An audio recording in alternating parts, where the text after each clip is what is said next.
And what I wanted to find out is how the center can meet their needs. What are their urgent needs? Guess what their number one need was? They wanted to find out how they can use social media for marketing purposes. Because they were arguing, there's no point in working so hard to do a story, publish it, and nobody finds it. So how can we marry social media to publishing to serve its marketing interests? We have 3 professors here who are really good at social media. They teach social media classes. So I had them organize workshops. We brought in those editors. We charged them nothing. And for 3 days, they went through a boot camp. So that's a training workshop that the Hack Board organizes. We also organize an annual lecture. We bring in a community media person. Over the last 2 years, America has gone through some kind of challenges based on race issues. So we've had social movements. You know about the guy who was killed in Minnesota by a cop, and that ignited a storm of protests. So I think it's a good idea to bring in somebody who deals with race relations. So I found a lady in Wichita who publishes a newspaper for African Americans. And she came in and gave us a talk. It was one of the best community media lectures that we've organized. It was well attended, and she answered a lot of questions. And she talked about some very sensitive things that she faces in her publishing business. We also partner with organizations like the Kansas Broadcasting Association. We partner with them and we organize training workshops. Now, Bill, get the next slide so I can share some research that we have uncovered, research that maybe can resonate with those who are listening to me this morning. America, especially rural America, is going through something that is interesting. Over the last 10 years, 2,000 community newspapers have closed down in America. And that has given rise to something that is called the news desert. So I am in Manhattan, Kansas. About 1 hour from me is a town called Baldwin City. Baldwin City lost its newspaper 2 years ago. And I thought, this is a fantastic research opportunity. What happens to a community when it loses its newspaper? What happens to a community when news desert comes knocking? So I got in a car with 2 professors and we went there and camped there for a week. We wanted to find out what happens when a town loses its newspaper. We talked to the school district. We talked to the business people. We talked to banks. We talked to ordinary people. And this is what we found.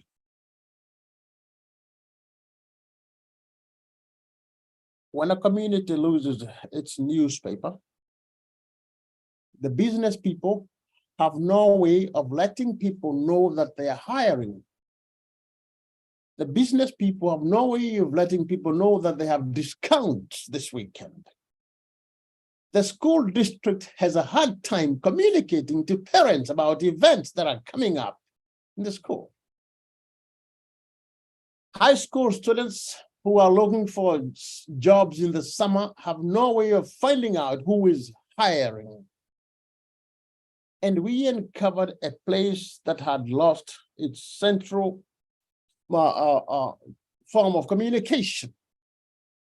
In other words, when a news desert comes to a town, when a town experiences a news desert, there's lack of awareness about community events. People also see the loss of a newspaper as a sign that their community is dying. And for those who love and participate in the democracy, they see when a newspaper closes down, they see a lack of transparency at the local level of politics because there's no one to hold elected officials accountable. And so things like corruption start creeping in because there's no watchdog.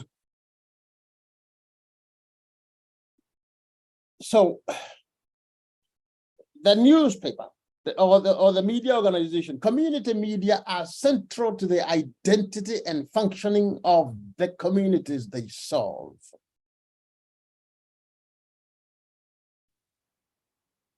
Just the other day, I got a phone call that Baldwin City now has a functioning newspaper. So I thought, let me go down there and see what's happening. And here is a lesson for those of you who are listening. Some of you, I know that most community media organizations in Africa, one of the challenges is finances.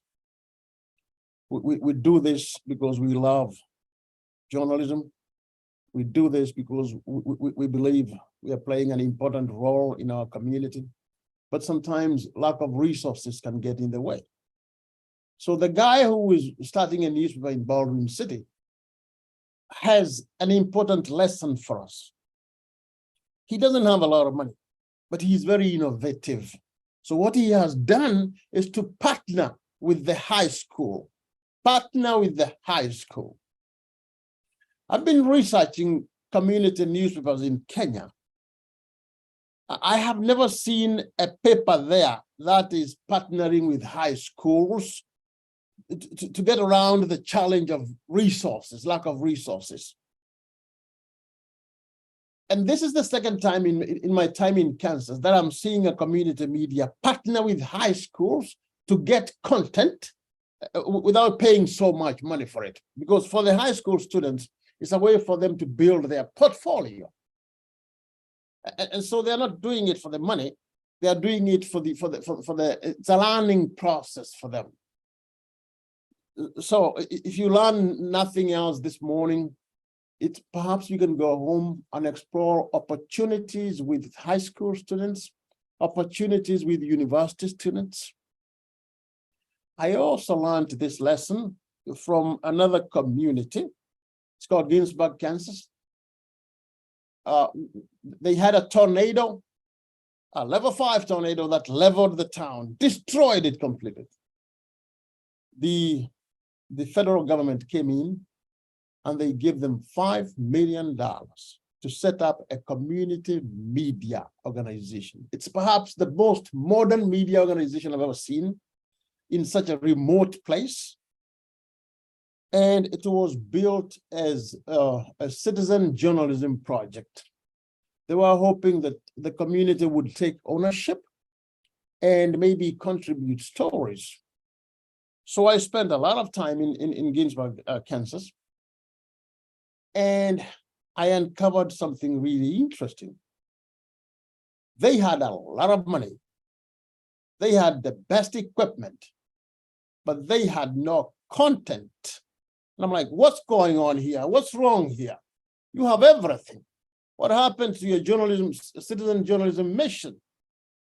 So I spent a few days there and I realized something. Greensburg is a retirement community. Most people who are there, I may be the youngest person there. Most people are in their 70s, 80s. And you come in with your modern equipment and you expect them to contribute stories. They showed me the equipment. And they said, one of the problems is the people who live here, they cannot operate this equipment. It's too sophisticated for them. That's why they are not contributing content. So we sent a few students there to do some work for them, do some training, and maybe contribute content, but that was not a long-term solution. So the lady at the high school decided to set up a journalism club. And the journalism club is now the one that contributes content for the Greensburg Community Media Organization. So this is the second time that I'm seeing a high school community media partnership that is successful. And so if you're listening to me this morning, maybe that's a model you can try. I'm also going to share something else from my research that perhaps you can take home with you.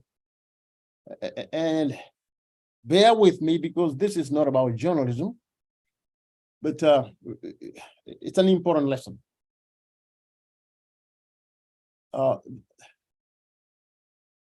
The Greensburg media wanted to make some money for sustainability long term. And something interesting happened. They hired someone who was looking after all their equipment, and this guy could fix cell phones. Greensburg is remote. So he started fixing people's cell phones. He could also do wedding videos. That has nothing to do with journalism, but it's a way of making money. And to me, that was a lesson for community media elsewhere, because most community media that I've researched are struggling financially. And the main complaint is that Facebook and Google are eating our lunch, because advertising is our main model of business. Well, it doesn't have to be that way. How about providing non-journalism services? Africa is perhaps the fastest growing market for cell phones, which is an opportunity for community media in terms of news production and distribution. But I think it's also an opportunity for some extra revenue, getting some extra revenue. What is wrong with having a service desk in a newsroom where people can bring their cell phones for servicing? What's wrong with that? And you charge them a fee.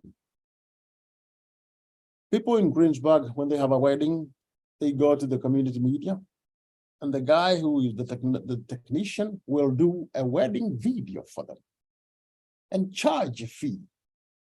I've also seen commercials for businesses done by the community media organization, and they are broadcasting around the town, and he charges for that. And to me, the lesson there is that perhaps instead of complaining that advertising is no longer a reliable way of funding our business, perhaps we can look for non-journalism revenue streams that we can generate with what we've got.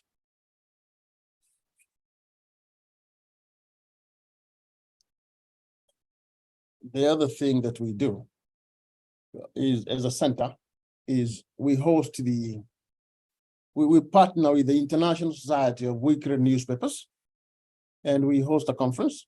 In fact, we have the conference is happening next month, so I'll be in Nevada.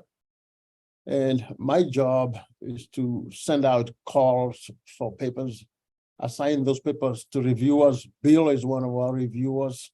Thank you, Bill. And then have those papers presented at the conference. It's a very intensive process, but it places the Hack Boyd Center at the heart of the conversation that is happening in community media world. Next slide.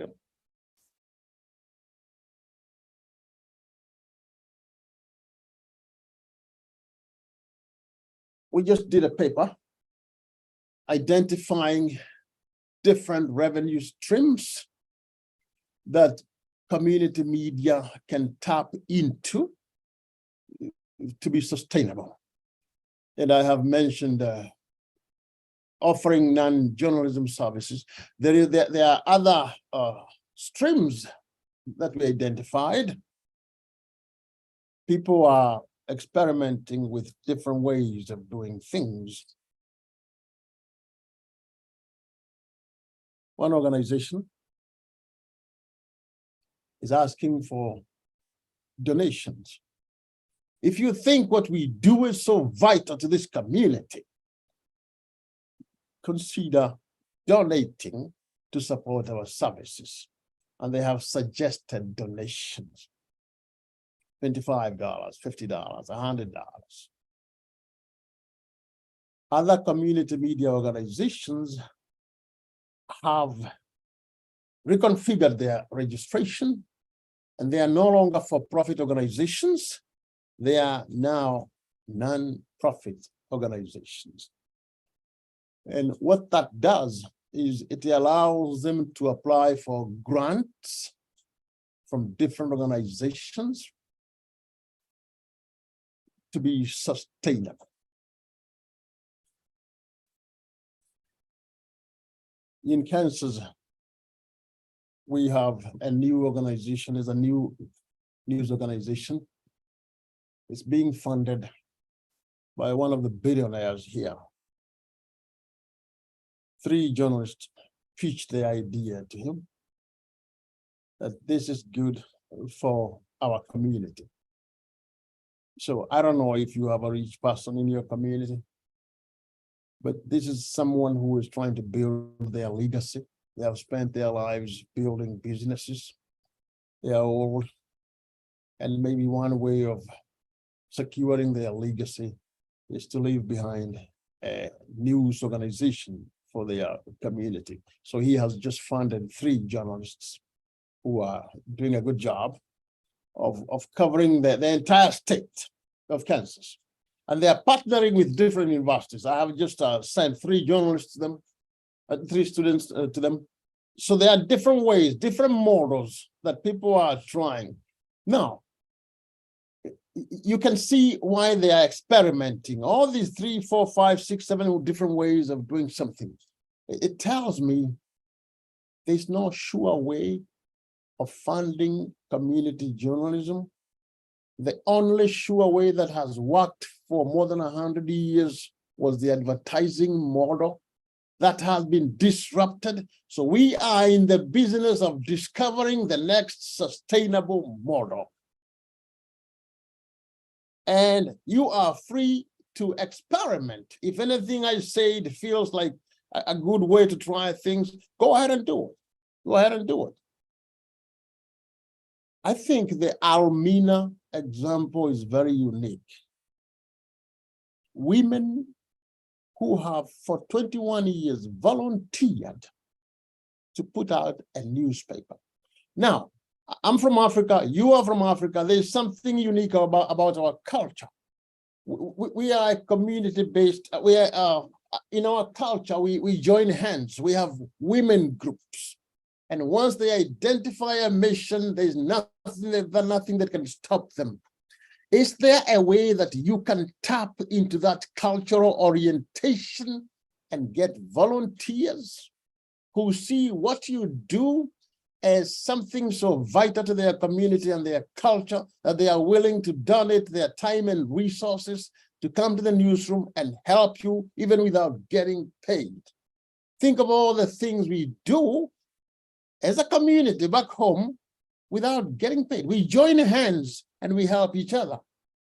Why can't we add a community newsroom to that a group of organizations that can tap into that cultural orientation of working together to solve problems without getting paid?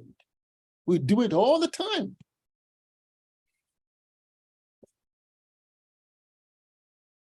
The other things that we've done, we've helped newspapers, community newspapers, transition to online publications. When I say that, people look at me twice, like, what's wrong with you? I thought we transitioned long ago to online publications. Well, welcome to rural America. Welcome to rural America. I'm always surprised when I travel to rural places and I find that their local newspaper is a PDF that comes out on Fridays. And when I teach convergence journalism, I talk about all these bells and whistles that you can use to add value to your storytelling. And the first question I've always asked is, why are you still doing PDFs in the year 2023? And they tell me rural Kansas has an access problem, the internet access. Kansas ranks the lowest in terms of speed. Yeah, in America, we are the lowest in terms of speed. Here at the university, my speed, the speed is unbelievable. It's blazing, you know. But the further you go, you realize that there are still people who have to sit there and wait for something to download for a long time. And if you are running a community newspaper in rural America, you cannot afford to do videos and stuff like that. You do a PDF on a Friday, and people wait for it. People wait for it. So for organizations like those, when it's time for them to transition to online publications, sometimes we will go and send students to help them. We also organize training seminars for the new and experienced journalists. This year, we've talked a lot about diversity because of what has been going on in America. Diversity, broadly speaking, not just diversity in terms of color, but we also diversity in terms of thought. When Donald Trump was elected president, American journalists were shocked because we all think the same way, and we are poorly prepared to cover rural counties. Rural America is very different, and we don't get people in rural communities. We are poorly prepared to serve and write stories that reflect the true feelings of people in rural neighborhood, in rural counties. So we've done some training to try and talk about diversity, broadly speaking. Yeah, diversity in terms of thought, diversity in terms of age. Kansas is an aging state. Yeah, people graduate and they leave Kansas, and the folks who remain behind are farmers. Most of them are old people, but they don't see themselves in the stories we do. So we've tried to promote that kind of diversity in story narratives. Bill, if you don't mind. No.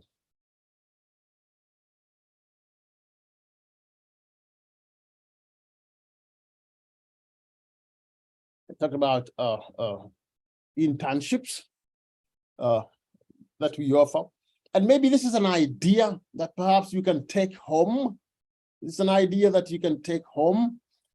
Who needs internships in your community? Not just high school folks. How about those college students who are on vacation? Can they earn some internship hours? There's something I've always thought was interesting. When I came to America many years ago, I was surprised by the idea about volunteering. We don't have that a lot back home. If you volunteer at an organization, you hope that it's going to turn into a job. And so the culture of volunteering is not well ingrained in our societies. Perhaps you, as a media organization, can be that agent of change that picks up the concept of volunteering and introduces it to your media organization or to your community as a way of plugging in the resource gap, as a way of helping you address the needs that you face. Yeah. We've also done studies on how some community media organizations have found relevance in their communities. We've also introduced some media literacy program because of the way we found that people tend to believe the stuff they see on social media, and they have a hard time distinguishing misinformation and correct information. And finally, and this is my takeaway from the research you've done, and you can take this and run with it. We went to a community that had lost a newspaper, and we found something very interesting.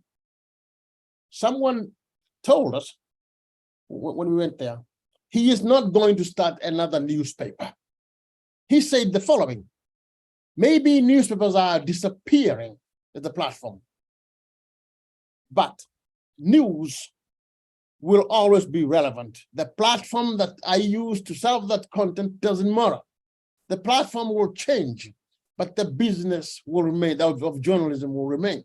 So what he was doing, he was, instead of starting a newspaper, he decided to do a streaming service. And he had a unique problem.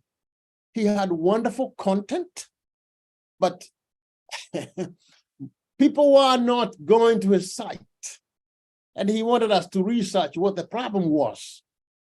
And I think we found out what the problem was. There was a learning curve that he had not considered.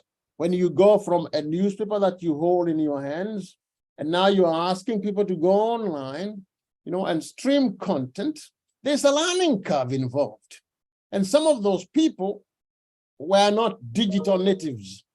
There are people who, they were my age, the internet is not their thing, and it was taking them time to get used to this new way of accessing content. I think there's an opportunity in Africa. There's an opportunity in Africa. We have new technology coming in all the time through cell phones and all that. Why do you have to keep putting out a newspaper? If you're doing a radio station, is there a way of cutting down the cost by taking advantage of the cell phones that now exist? And just streaming straight from your basement.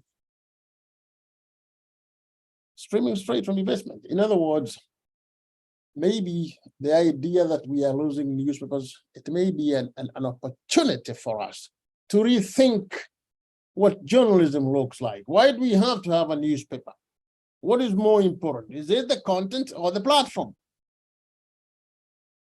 I think if you're serving people relevant content, don't mind the platform that you use to serve them. So, Bill, I wanted to share that research, maybe that they can take. But what you had asked me to do is to talk about low-cost tools. And what I have done for this group is to come up with about 16 tools. I have put down the websites on this PowerPoint. So if you send them the PowerPoint, they can actually test it out. If you don't mind, if you can go to the next slide, I'll tell them what I mean. No, the next one, where we talk about, yeah, I talked about all these. Yeah, keep going, there. So this is what I was actually supposed to do. So what I have done is identify some tools. Now, here is what you need to know. All these tools, they come with a demo. If you go to the website, there's a demo you can play that shows you what you can do with it. I suspect some of you are already using some of the stuff I've put here.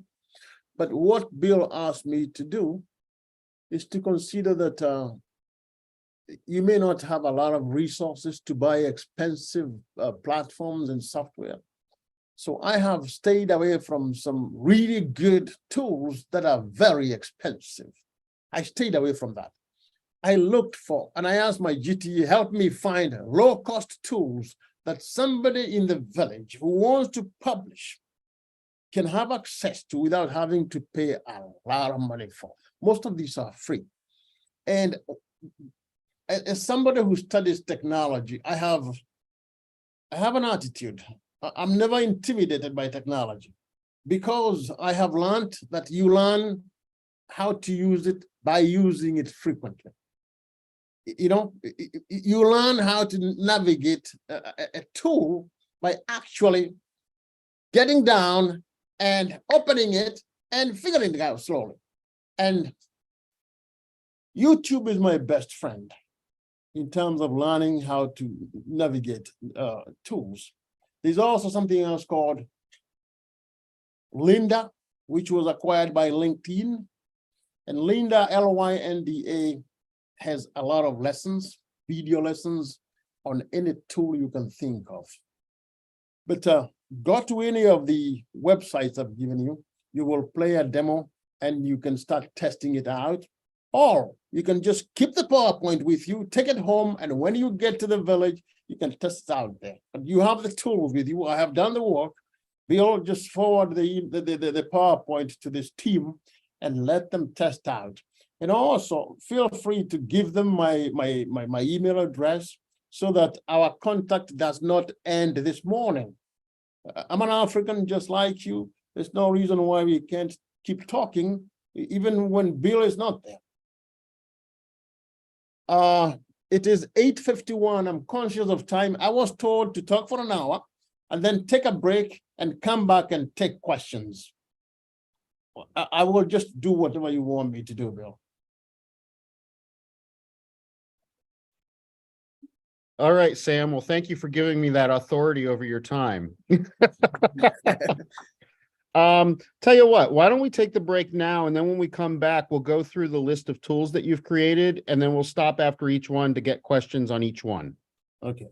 Does that sound good? Yes, and we can also talk about the business of community media back home. I mean, in a way that resonates with them, because I don't know what their challenges are.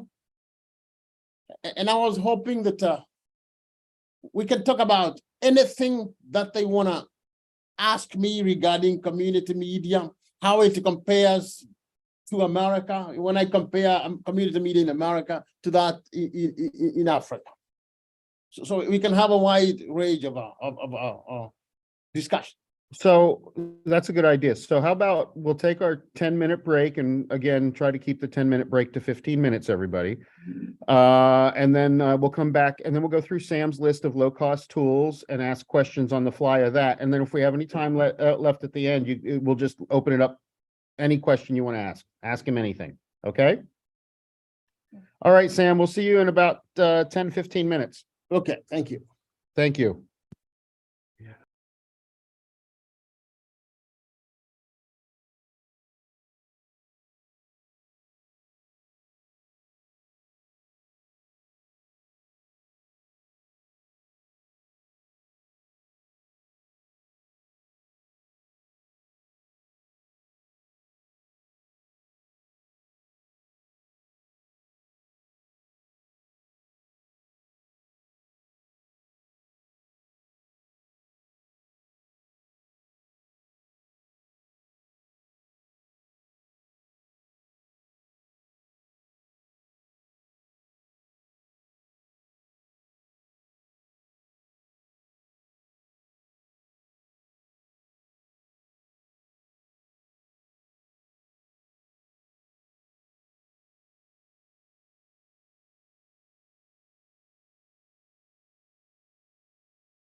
So,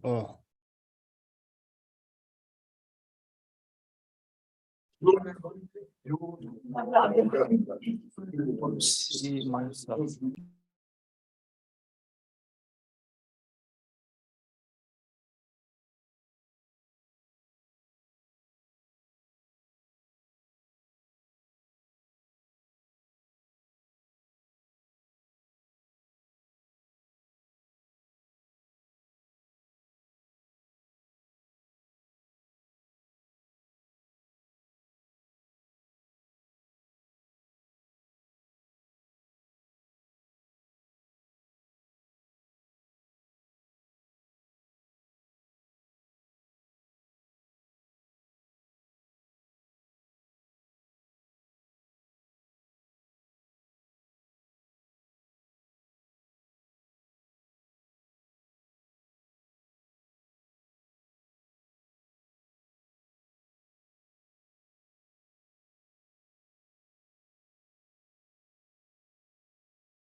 yes. Okay, everybody.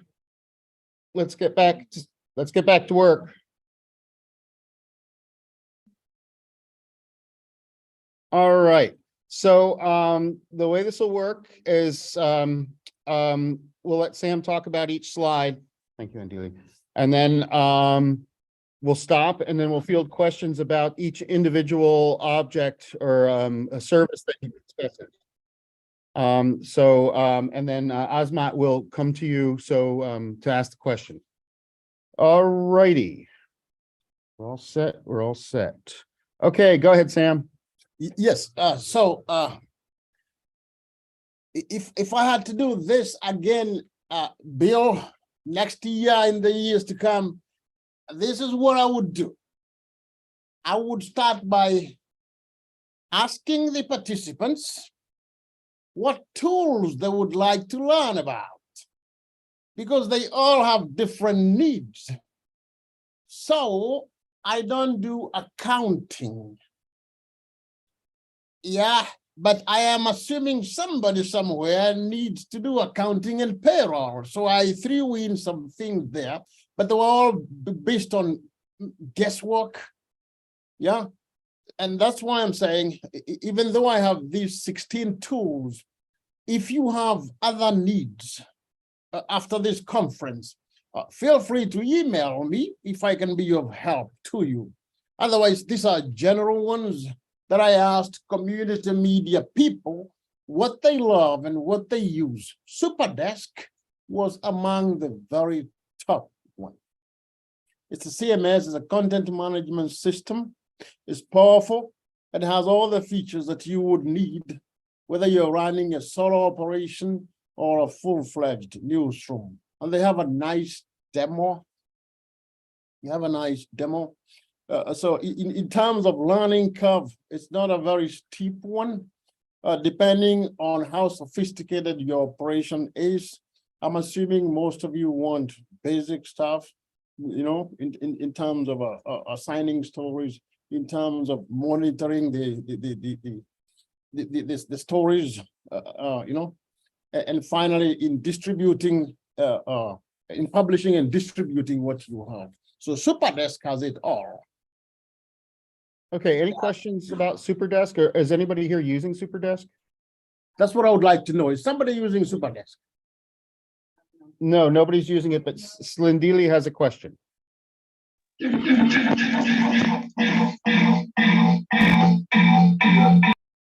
Oh, hold on. There's an echo. Thank you, Professor. I just would like to ask is it completely free, or is it one of those, like, you know, with Adobe, for example, you get a free version, but the more things you want to do, then you have to start paying for a subscription? Most of it is free. The premium part you will never need. The premium part is for a very large organization, like a news agency. You will never need that.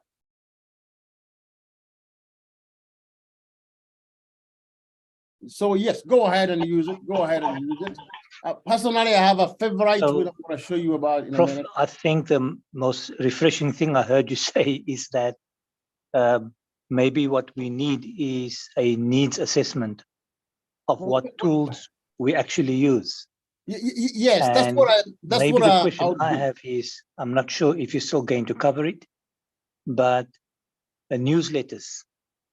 For those of us who are using newsletters or want to launch newsletters, what are the options for nonprofits, number one? And number two, for those of us who are already using newsletters, what kind of support, both technical from the production side and from the business side, is available in order to ensure that there is a smooth transition from a print first operation that is transitioning to a hybrid of print and digital, and using the newsletter as a new revenue source.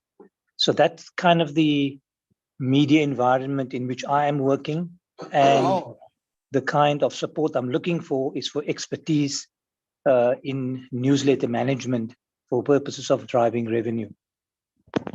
Now,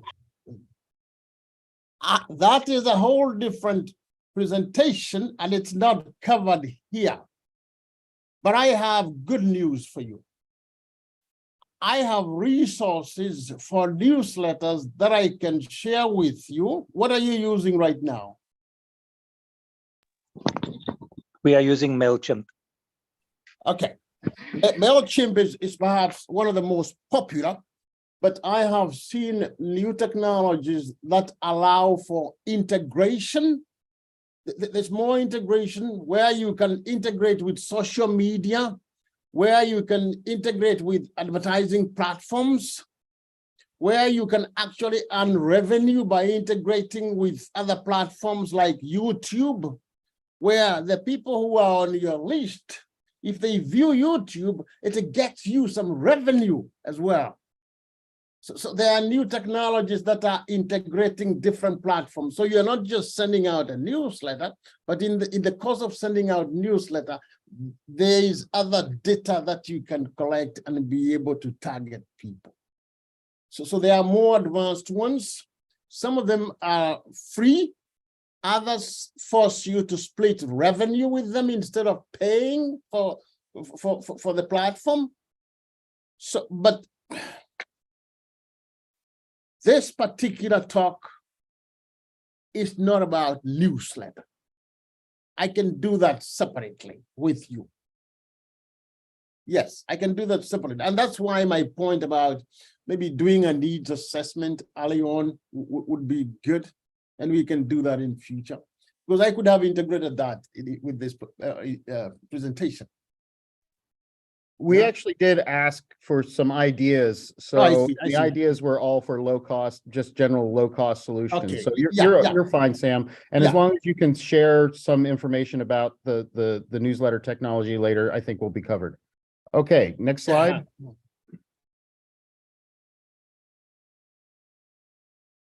All right, buffer. I think you waste a lot of time. We have all these social media platforms, and my son is doing marketing for an organization in DC. And he used to spend a lot of time. You post on this particular platform, you log out, you go to the next one, and you spend a lot of time. Someone figured out a way of killing so many birds with one stone. So Buffer is a social media tool that allows you to schedule, to create, schedule, and post across different media platforms. It saves you time. It gets you to more people quickly. And in one of the training sessions that we had here the other day, where most community media organizations, they wanted to learn how to use social media for marketing. I think Buffer lets you do that depending on what it is that you're trying to market. But it's an efficient way of hitting so many targets efficiently and quickly. I don't know how many people you're managing, but Trello is a good project management tool that can help you track tasks, and you see who is doing what and who is making progress. It's an efficient way of managing assignments and managing people. If you are the only person in the newsroom, you may never need Trello, you know? Yes, it all depends. Yeah. Next one. Thank you. I just would like your opinion on, so do you still recommend social media a lot to try and grow audiences? Because the experience that some of us have been having, including the folks that I was with at Columbus Underground last week, they're saying that, for example, when it comes to Facebook, with the change in algorithms, it's actually not even worth it spending a lot of time trying to use Facebook to grow audiences. Of course, they have a different experience when it comes to Instagram, which is working well for them. But Well, yeah, just on the whole, is it still something that we should really focus too much on in light of everything that their approach when it comes to news, whether it's Facebook or Google? Yeah. yes, Thank you. We have a class here. It's called the Journalism Capstone class. It's the class they take before they graduate, and I teach that class. And I have just penalized a group for not using Facebook. They were doing a story about a Catholic church. It's a very old church, but it has just been remodeled. And they were fundraising in the community. And the people who contributed most money were people in my age group. People in my age group use Facebook. They don't use some of these fancy new platforms. So as part of the project, they had included social media, you know, as part of promoting the project and getting it in front of the people who needed to see it. And they left Facebook because they don't use Facebook. These are people in their 20s. And I had to penalize them. I asked them to go and talk to the people they had interviewed my age mates, and I ask them what social media they use. Most of them use Facebook.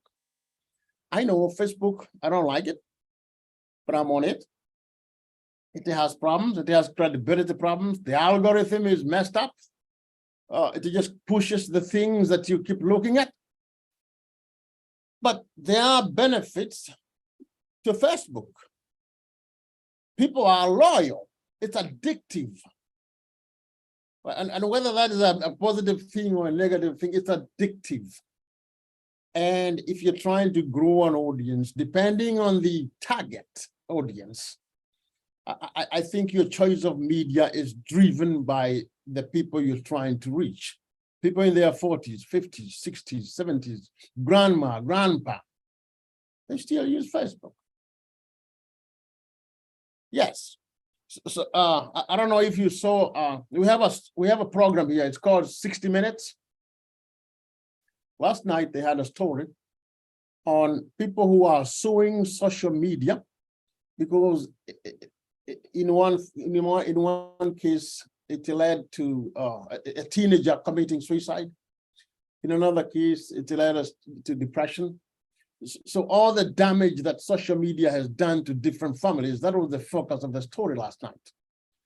And you realize the power it has in terms of its addictiveness, in terms of what the algorithm can do in leading you down a rabbit hole that you did not need to go, you know?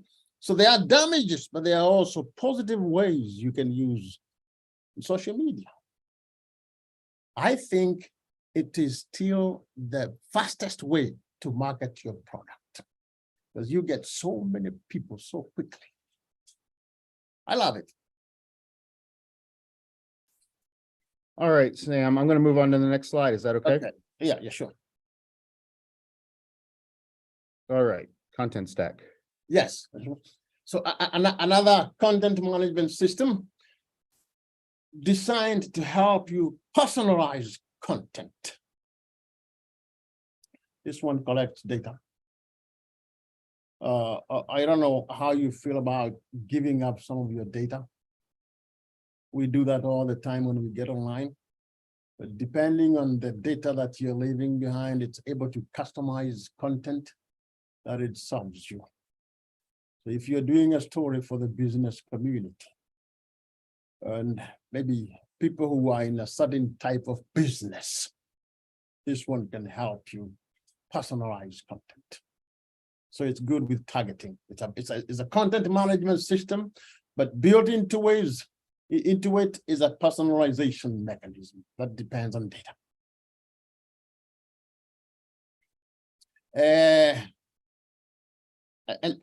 I'm not supposed to talk about ethics here. Some people may not be happy with what I've just said about collecting data. I am aware of that. I don't want to get into a discussion about how much data we should give and whether it's even ethical for you to be serving people content based on things you've collected about them. All I'm saying is there's a platform there. It's a content management system that allows you to personalize the content you serve. That's all I'm saying. Whether you like that or not, that's not the debate. It exists. You got much laughter for that one. Well, Okay, next tool is PictoChart and of course WordPress. There are many ways of delivering information. Sometimes we need to do graphics, and PictoChart becomes in handy if you're trying to pass information, and the best way to do it is to visualize it. Then PictoChart is your friend. Now, I love WordPress. A few years ago, I published a book. It's a book about African wisdom. And as part of the contract, they asked me to start a website and start promoting it. One afternoon, I sat in my house and logged onto WordPress. I did not watch any videos, but between 2 and 5, I sat there teaching myself how to do WordPress. By 5 p.m., I had a website and it's robust. And I did not look at any resources. I just kept doing it. I love the dashboard. Yeah, it's very robust, it's very vibrant. So I can recommend WordPress, and there are some sections of WordPress that are premium, you pay. My students use WordPress for their capstone. I have never paid a penny for WordPress, and my website looks good. So I would recommend it because I use it, and I use the free section of WordPress. If you're doing a newspaper, I think this is the place to go because they have themes, they have newspaper themes, they have newsletter themes, depending on what you're doing. WordPress has you covered. They also have plugins. They work with developers. For example, if you're trying to accept credit cards on WordPress, there are plugins that you can customize, and you would be able to sell whatever it is that you're selling on your site. Now that I just mentioned money, it reminds me that I forgot to mention something about revenues. I don't know if this is the right time to throw in that, but the local community, the local newspaper here has just come up with a new way of earning some money. They are sponsoring events. 2 weeks ago, they had an event where they invited 5 successful businessmen and women to an event as part of a panel. And then they sold tickets to the community. I think it was $20, where you have some kind of dinner, and you listen to this panel. And each panel member was supposed to talk about 3 business lessons that they can share with people who want to, prospective business owners. What are the 3? What made you so successful? What are the 3 lessons? The newspaper sponsored that event. They took some of the money. I have not asked them how much they made, but they are also thinking of another event that they can sponsor around healthcare. You, when you go back home, you have a lot of information because you're in the business of collecting information and sharing it. What is it? Is there a particular event that you can organize in your community and maybe charge people for that? That's another way of revenue. And you're still in the business of information, but you're selling information in a different format. I forgot to mention that. In a way, WordPress would allow you to do stuff like that and collecting money. Wix. Wix is, I think you have used this. Most of my students love to use Wix because when they are doing the capstone, I ask them to set up a website, a free website. Most of them will go for Wix because it's easy to use, it's easy to customize. Yeah, you just drag and drop and you run with it. I have used Medium. You can be anonymous on Medium. If you love blogging, that's a platform that you can use. Some of the thing I need to say about Medium is I think it is one of the platforms that has the largest audience I know. They do a really good job of promoting content. You publish something, say you are dealing with some kind of a challenge, mental health challenge, for example. They will take that and they will curate it along other related topics and find an audience for you. Medium is one of those platforms that has the largest audience around the world. I don't know how far you want your content to go, but if you're trying to reach people beyond your community, consider Medium. They do a really good job of helping put your content all over the place. Yes. Ah, I like this. This may be my favorite. And I'll tell you why. If you try to get content from news agencies, it can be very expensive. Associated Press, Reuters, and all that. What IIJ Insights is doing is it enables you to have a news agency on your phone without having the resources.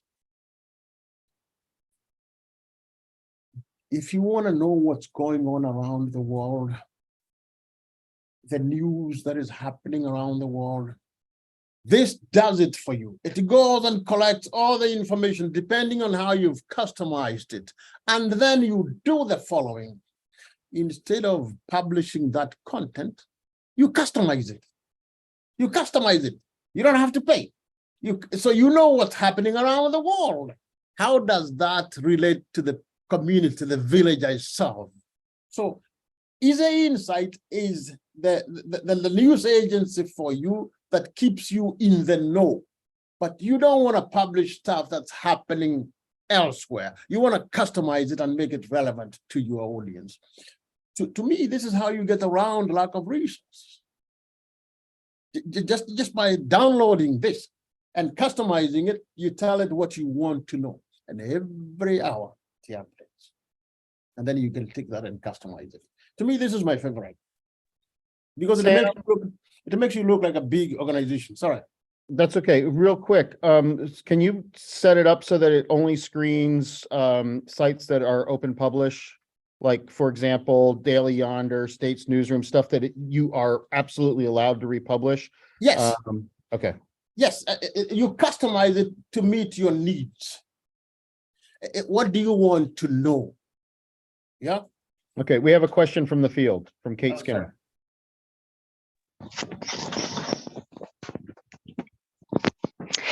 Yeah, hi. I'm just wondering, just because I mean, obviously our publications are, focused on local, and that's the whole purpose of it is to make sure that the news that you're putting out is actually relevant for those particular communities.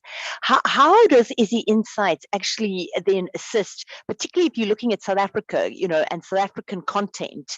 I mean, this is the thing, because obviously you're saying we could adapt things, but I'm just kind of wondering how relevant it would be to a kind of South African rural, South African small town context. Thanks. Yes, I think that the key word is customizing. The key word is customizing. When it comes to okay. Let us say, for example, I'm sitting at home and IIJ Insight shows me a story about the damage that social media is doing to teenagers. In some cases, it's leading to eating disorder. In other cases, it's leading to depression. And in worst cases, it's leading to suicide. Okay, that is happening in America. What does that have to do with me in Johannesburg? A lot. Can I customize this story? Yes. I'm going to the local high school and talking to teenagers who are using social media. And I have no idea what I'm going to find out, but I got the idea from IIJ Insight. All I did was customize it to serve my local population. So does that answer your question? And I would add, normally the localization process is very common here. So if you get an Associated Press story about a national issue, it provides you with national level data that you then build a local story upon. So that's why, if you can find publishers who provide free content that you're free to repurpose, you can use that as kind of the starting base, and then go ask your local people for their insights on how this is affecting locally. And it's a very quick way to generate really interesting content that provides both local context and then national or global context. Follow-up question. So actually, just a question to all our publishers here. I mean, do you think that this? I mean, is this something that you do actually quite regularly, like take international stories and then repurpose it for the particular town, particular area? Because I just think it's an interesting thought in terms of new kind of areas of content that we can kind of get into. But it just a quick kind of question for the room. Is this something that would be useful?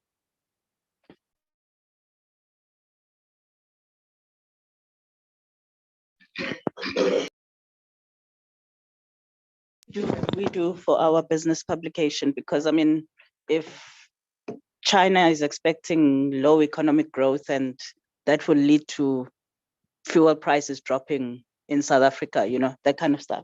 Yeah. So yeah, we do.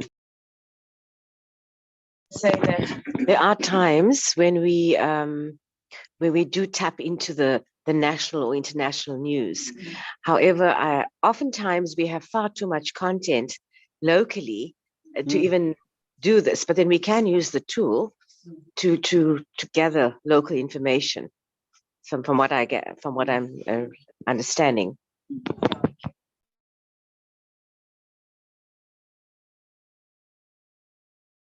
No.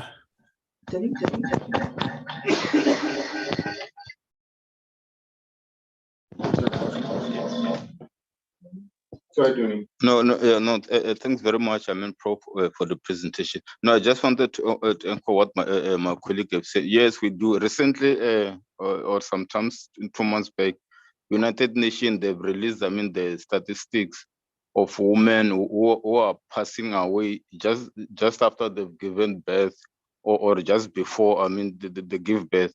So we took that statistics, and then we take the South African statistics, and then we combine them, and we do the story. Yeah, so it's something that, I mean, we're doing in the local level. Thank you. I wanna throw a challenge here. It may be beyond the presentation, but I wanted to throw a challenge. We're talking about local journalism, hyper-local journalism, but in most cases, the local stories we do have a much larger connection. They have a connection to the national. They have a connection to the international. So my challenge to you is be local, but also be global. Because sometimes the solution to the problems we are covering have already been found elsewhere. And by connecting what we do to the global, I think we help our audience develop a bigger view of the challenges they are facing. And also we give them more choices in terms of people in this country, they did this to solve this. People in this country, they have solved this way. So I think my challenge is don't do local in isolation. The problems I see in my village in Kenya, I see them in Uganda too. I see them in Kansas too. For example, climate change. For example, the condition of women and how we treat women. The local is connected to the global as well. So I don't know, that's beyond our conversation this morning. It's just a way of rethinking the way we do things. Yeah, the local is personal. Yeah, it's we own the local. That's where we live.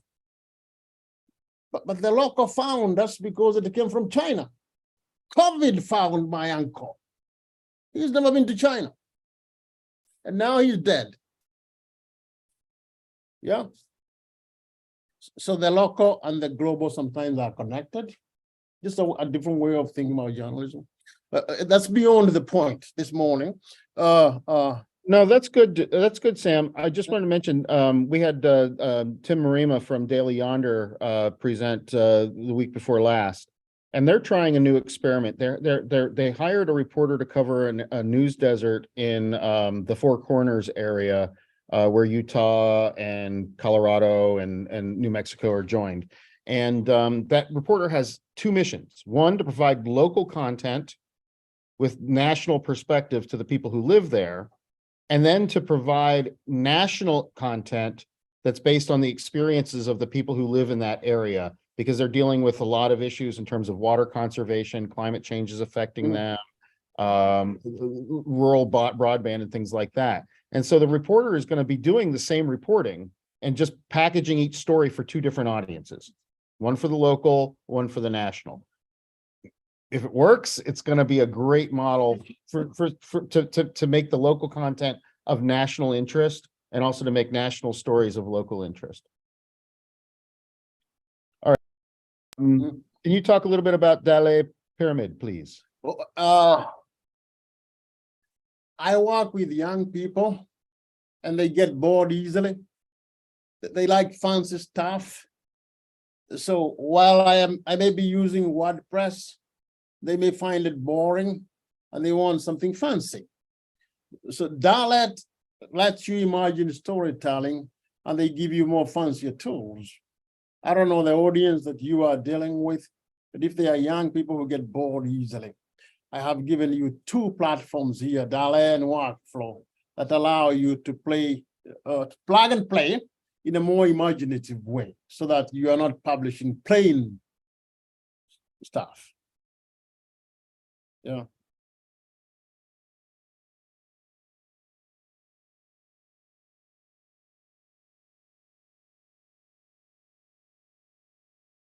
We started with a more robust newsroom, the state newsroom.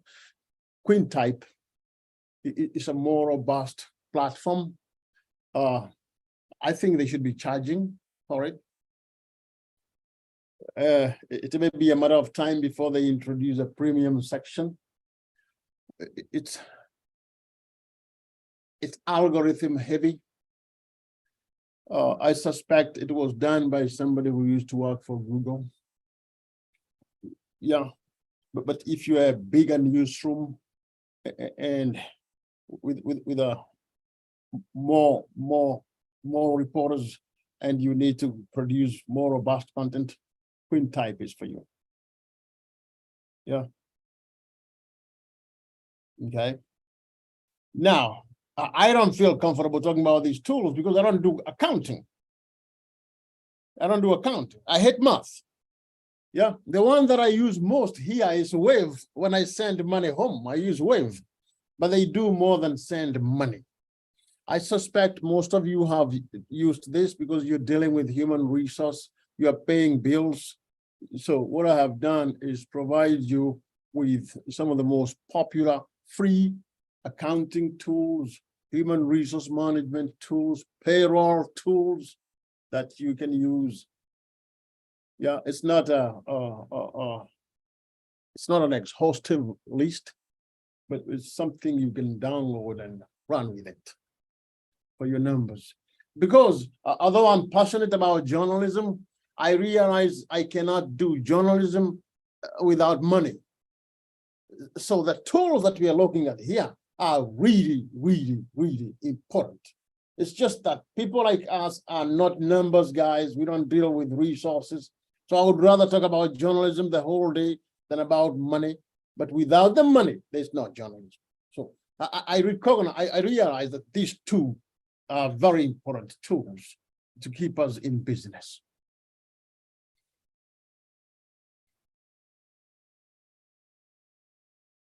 Yeah. Okay. So I think with that, I can open it up to discuss about either the technology or the business, or I don't know what questions you have based on your own experiences, based on the organization you're working for, based on the challenges and opportunities you have back home. But we can have a conversation.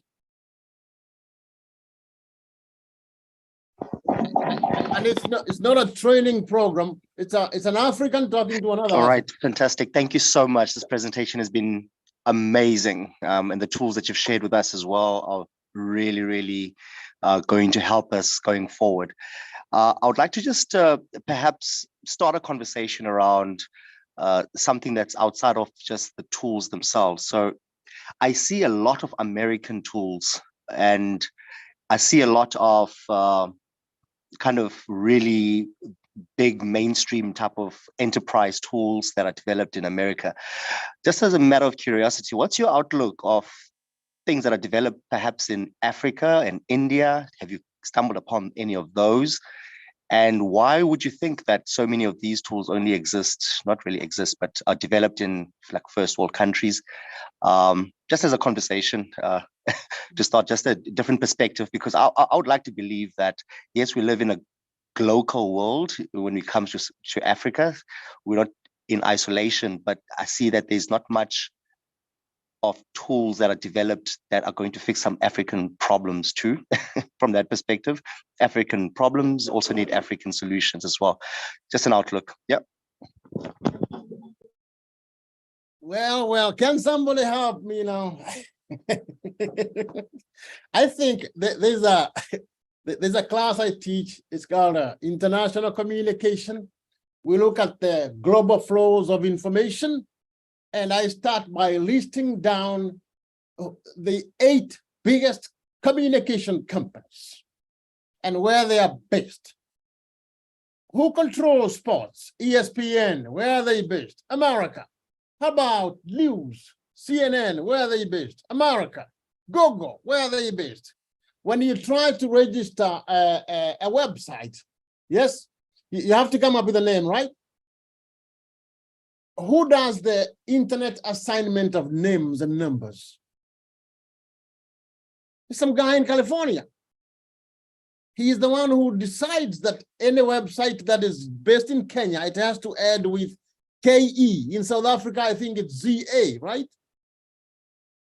So we list 8 big companies, and it's a very sad day when I do that, because we realize 95% of global information technology, the companies that control that, are based in America. They're Western companies. And we talk about what does that mean in terms of values, the values that inform journalism narratives, the values that inform the stories we decide to publish. And there are reasons for that. They tend to have a lot of money for budget. They're very good in terms of how they market their products.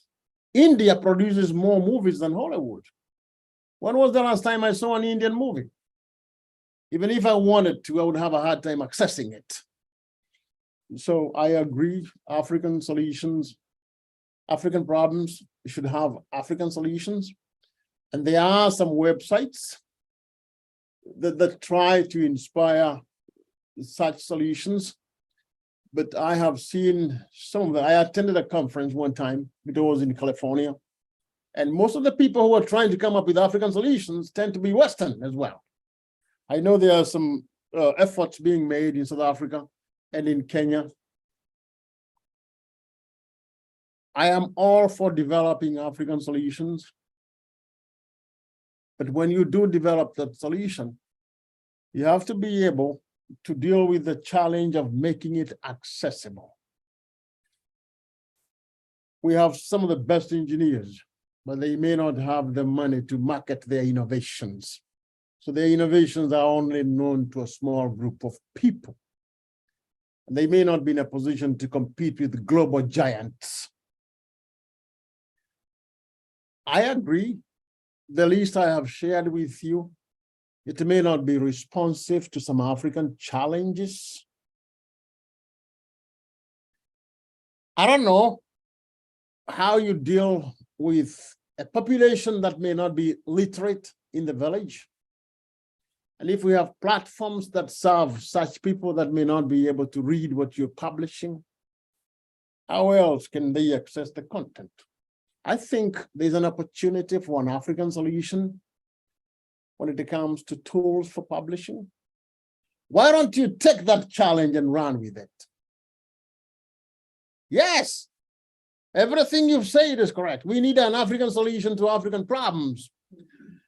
But sometimes even our best intentions, they need resourcing.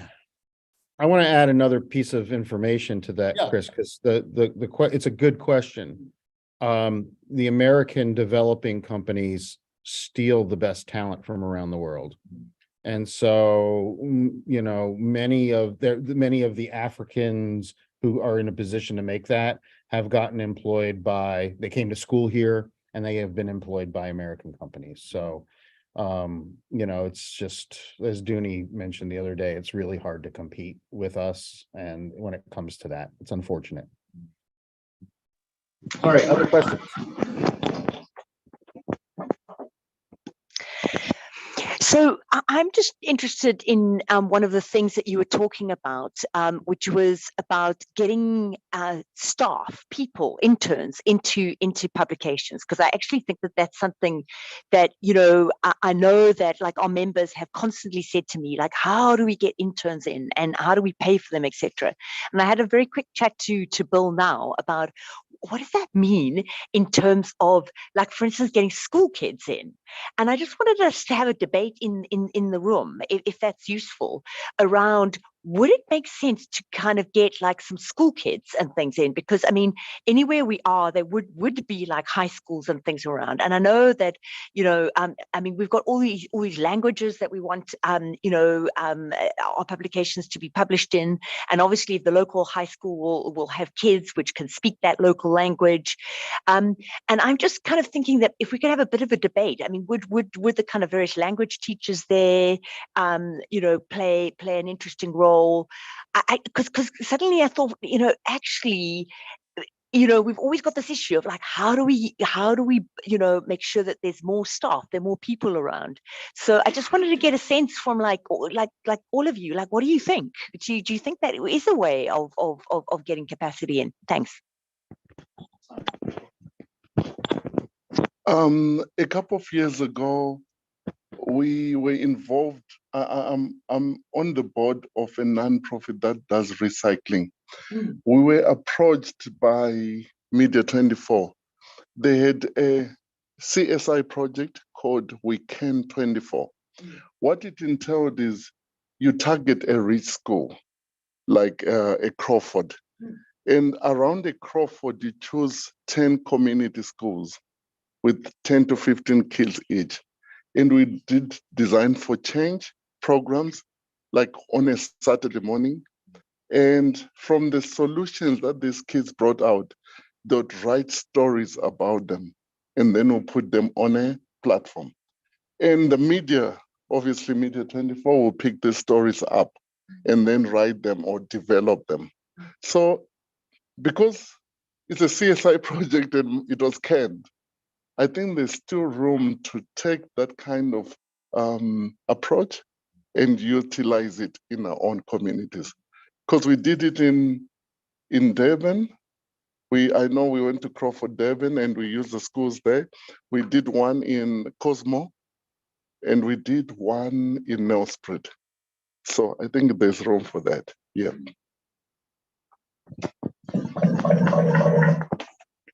Thanks for raising that, Kate. Interesting input from Simon. My challenge is with interns is that you also need to give them a stipend. We can have all these wonderful ideas. We want to plug the skills. We want to bring youth into our newsrooms, and they come up with all these fresh ideas. Like Professor said, they need vibrant environments, and they want to put together this amazing content. But that's my biggest challenge right now. I just come out of having 3 interns, and they've basically they've left because they've got better offers in terms of stipends. So that is a key thing that we need to address in terms of getting the kids in, yes, getting the school kids in, getting the college leavers in, but then how do we pay them the stipend? Because remember, it's time consuming. If you're managing your newsroom, you're already coming up against walls when it comes to lack of revenue. And then you've got to, I can't have an intern in if I can't pay them. It's the right thing to do. Right. Thank you.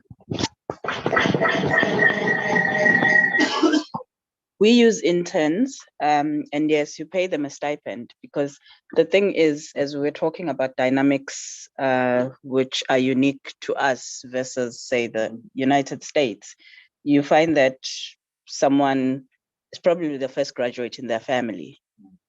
They need money for transport before anything else. So the concept of volunteering, it's not so much that people don't want to volunteer, it's just the reality at home that, if you're going to spend 75 Rand a day just on transport, you can't just be coming in for free. So there's that reality.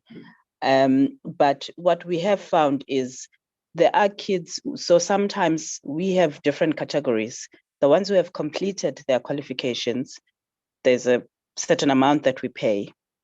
But the ones who sometimes are still, because depending on the qualification, probably need 18 months experience in order to qualify, because they were doing an FET qualification. Those guys, we just say, we'll pay you for your data, some data allowance and some transport allowance, but we have staggered it depending on whether you've completed or you have not completed. But certainly you can't expect anyone to do it for free. And in our case, they don't even come to the office that often. They probably come to the office once a week because we are virtual, because it would also just be too far because we work from home on the other side of town. So, yeah.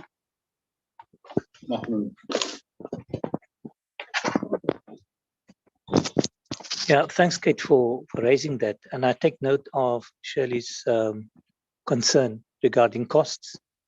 So we are thinking of a different kind of solution where I just happen to be a former teacher. I used to teach English many years ago. So I'm working with a group of schools. There's 3 schools where we are trying to get 1 week in the language, the English language program, to be able to go into the school and teach them journalism skills, writing a report for a newspaper. So that is a training program designed by educators in consultation with educators, perhaps something that can be formally, at some stage, formally be included in the curriculum. And we're busy talking to people at WCD, which is the Western Cape Education Department, just for a week of input where someone like myself, who happens to be a former teacher, but anyone from a newsroom who is skilled enough to teach children certain writing skills with a given curriculum for 1 week. And the exchange out of that would be for the learners who are really interested to actually write a report, to do a news story, to contribute something to the paper. And that's the exchange. No money, no costs, no funds, no stipends. So they don't even have to come to the newsroom. They don't have to visit your newspaper. If they want to, they can find their own way there if they want to. But the real exchange is going to the school, empowering them with knowledge, and the return you get is actual content that they produce for your newspaper.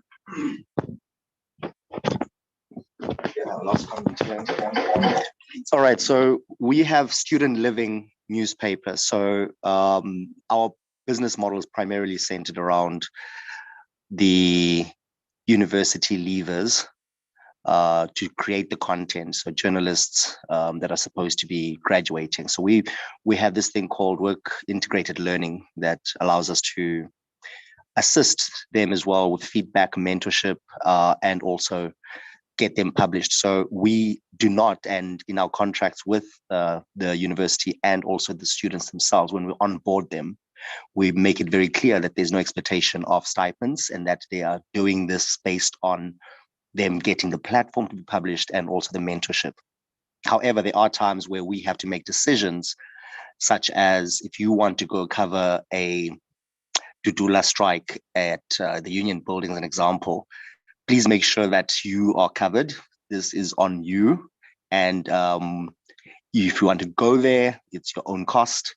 And we pretty much indemnify ourselves from that, because it's part and parcel of what they will be taught in school in any case.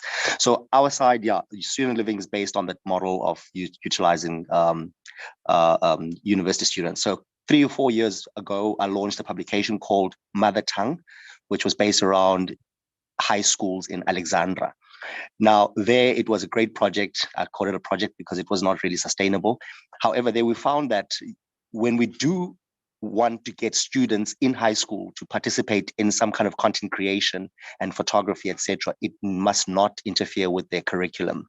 And those are the things that the school themselves made it very clear to us that whatever we do, we must make sure that the students are doing it as over and above, because it could interfere with their curriculum. So there's a really fine line utilizing the students, and also there's an expectation as well from the parents that are you exploiting our kids? So we sold advertising based on the content. So Vodacom was one of the people that we approached.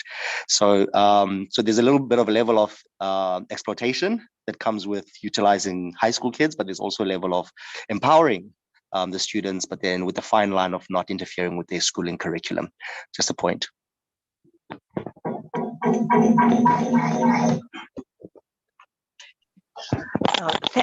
Thanks so much. I mean, I think that was brilliant. I just wanted to ask a question to Slee, because I am so for instance, I've started to have discussions with Wits journalism, you know, and saying to them, because they actually have a whole lot of students that have to do work, and they really struggle to find work because of big mainstream companies are really, I mean, there are not a lot of people there, you know, and so, yeah, so in fact, community media is a perfect place to place a whole lot of their students so that they can actually finish their degree. And I was just wondering, you know, but again, there's this terrible situation of there's no money. Like they, you know, Wits can't kind of give people money for the you know, that stipend, which you're right. I mean, in the perfect world, we should absolutely be paying that.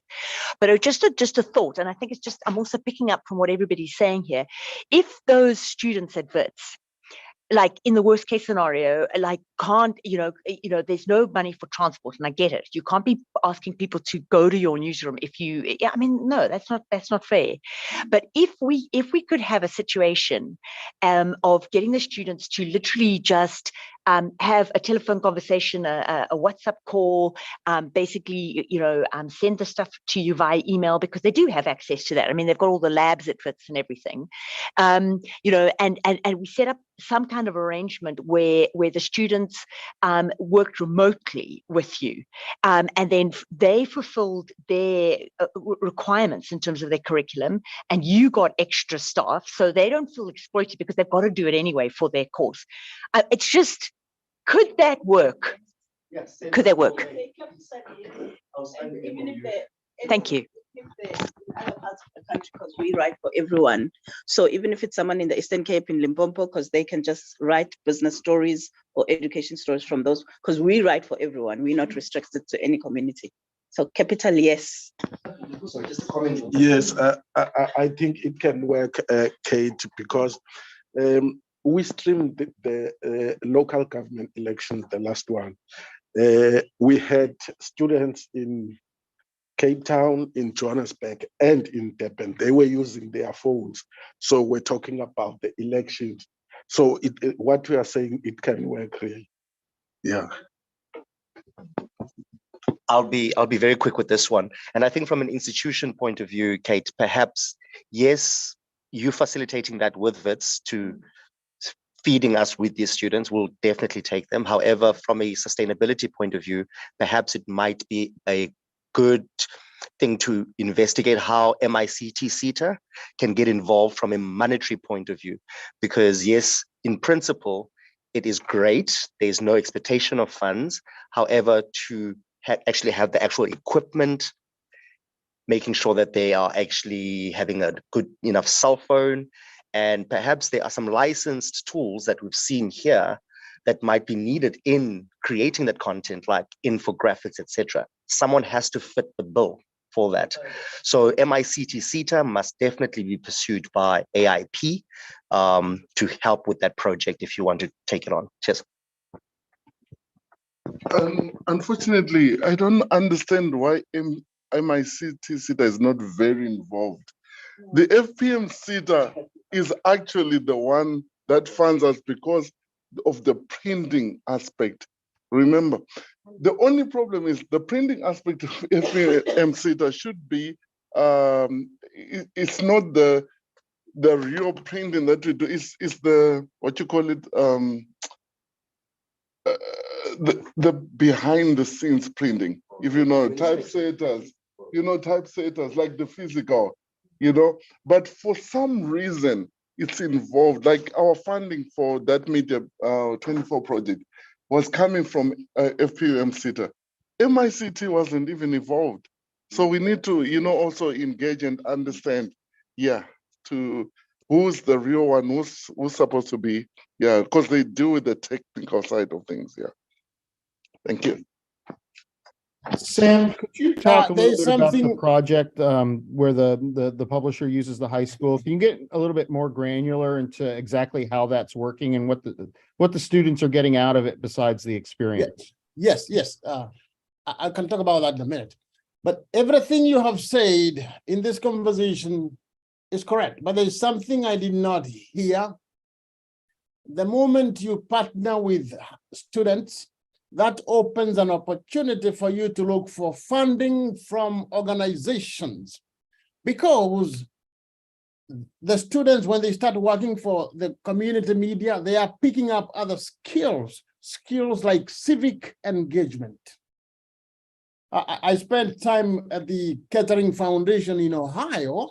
I spent my 1 year there as a pre-doctoral student, and they have those partnerships where they try to partner high schools with media organizations because they see those partnerships as a way of cultivating a sense of civic engagement among the youth. And the Kettering Foundation will fund you to be able to bring in high school students. There are other organizations, I think there are two in Chicago, that would fund community media organizations to be able to work with high school students, not just to produce content, but because in the course of working with the community media, they are picking other skills that are good for democracy, like civic engagement. But from our research, I saw 3 different models that community media organizations used in partnering with students. In one example, they did not pay the students. This was the high-tech media organization in Greensburg. They had the best video, the best equipment that the high school could not afford. So in pitching that partnership, they pitched it as a training program. You come in, after school, you come into the media organization, and we will show you how to operate the video equipment. We'll show you how to operate the computer. We'll show you how to operate the camera. So the students were not getting paid, but they were getting skills. And once you learn how to operate a camera, you can go and cover the high school football team on Friday evenings. And that is very empowering for the student. So they are getting something in return. I heard some people who are sensitive about being seen as if they're exploiting students. And I would not advocate for using someone without paying them. I think you make a value proposition. What am I getting in return for doing this? There's a guy in Baldwin City. He told me the way he recruited students was he would actually go to the classroom and pay students money in front of all the other kids. So-and-so is getting paid $20 because he wrote a story for the local newspaper, and that story is appearing in the newspaper today. And he would have them stand up and they would clap for them. He's a hero. And then he would get paid $20. I said, why would you do that? It's a recruitment tool. Other students see it and they want to make some money. And I would get pitched so many stories. So there are 3 different ways of partnering. Number 1, you can pay. Number 2, you can maybe look at the skills they'll be getting as a way of pitching a partnership. And the 3rd way is to look for an organization. I think UNESCO would come in here and maybe fund a partnership between a community media organization and high school students. The moment you open the door for students, I think you are in a position to look for money from outside. And I would be willing to come up with a list of organizations that I know that you can approach. Yeah, I'm talking about Kettering Foundation because I spent time there, I know. But I have other organizations that I can list up that would support such efforts. Yeah.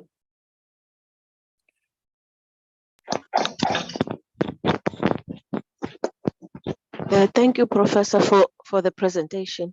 I just want to find out, when it comes to these tools, is it advisable to translate the content that we put out in other languages? Because most of us publish in indigenous languages.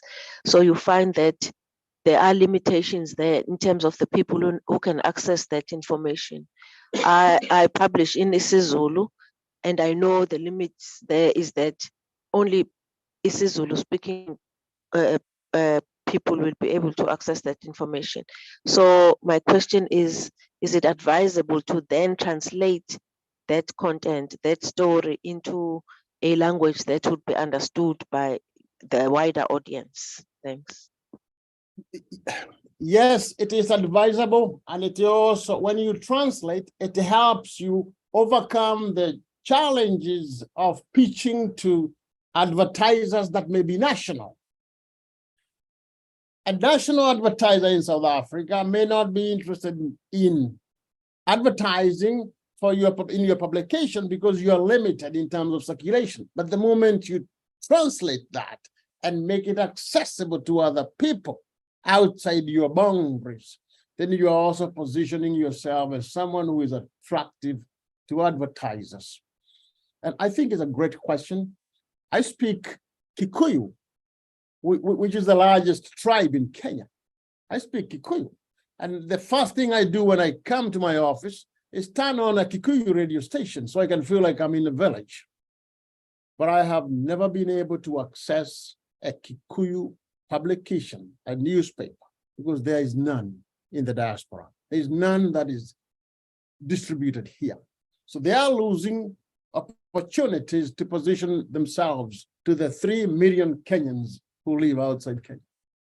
So your question, it's a relevance question. It's also a business question. It's an opportunity that you are not taking advantage of.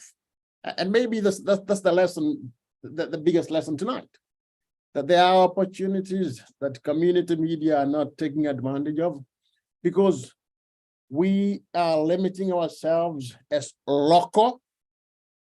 And it goes back to our conversation. Maybe the local is global as well. Yes, Sindili mentions her experience is different, and it varies. Like we had the budget, Milo Miller from the budget came down to talk about how he serves the Amish communities. The Amish speak a dialect of German among themselves. Their language is called Pennsylvania Dutch or Pennsylvania Dutch. It's not a written language. They don't communicate with it except vocally. That's why their newspaper is in English. You know, because that's the written language that they use. And so if you're providing content that's going to be spoken language versus written language, you might have to be more flexible in terms of what you're offering. You may have to actually have different languages for different channels depending on the audience you're trying to reach. And Sam also mentioned the literacy issue. Obviously, audio is the way around the literacy issue. People know how to talk, they know how to hear. So if you're delivering content in audio format or video format, that might be a better opportunity to use and preserve the indigenous languages while writing in a language that's a little bit more accessible for those who read it. But Bill, honestly, I think this question is so critical because it ties back to the question about the high school. And I'm sitting here thinking, what does she mean by translation? I think translation is not just language. The stories you're publishing right now, is there a way they can be translated for a younger group, younger generation that you're not serving right now? There was a gentleman who mentioned having high school students come in and come up with ideas for stories. How do the issues that you're covering speak to young people? How would young people want them covered? How would you translate the content you're covering right now for high school students, so that you actually end up with more than one publication? Yeah, so I see translation as more than language. It's about targeted narratives that speak to people where they are in terms of age, in terms of gender. Yeah. How is your media organization positioned? Is it just a general?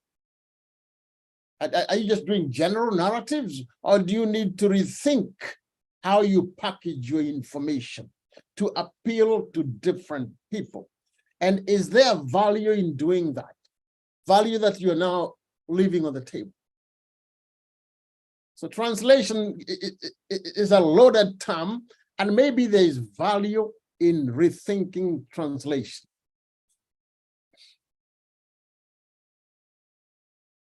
I remember when I was in South Africa, I visited Tshwane University, and the student radio station there, the students were so fluid in their multilingual that they would be speaking in 2 or 3 different languages almost simultaneously on the air. And I mean, do the adults speak like that? Yeah. So the adults are also able to understand, because it seemed like the kids, that was a language that the kids had developed for themselves. Okay.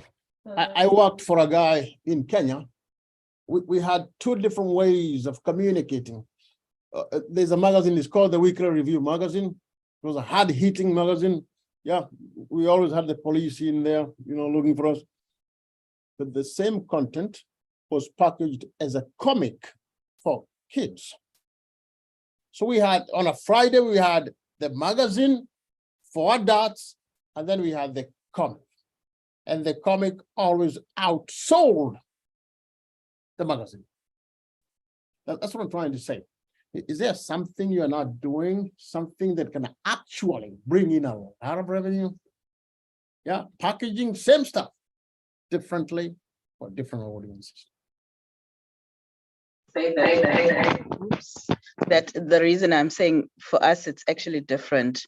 It would be suicidal for us to actually publish in English. Sure. Because there are so many business publications in English and in Afrikaans to a certain level. The reason we saw a gap was precisely because no one publishes financial news in isiZulu, which then excludes quite a large community. Similarly with the education, sometimes people ask us, but how do you publish educational resources in isiZulu? And the resources are not in isiZulu when we have a link to, say, NSFAS, but contextualizing what you will find when you go into the website of NSFAS is in isiZulu, because again, all those resources until we came in were just in English.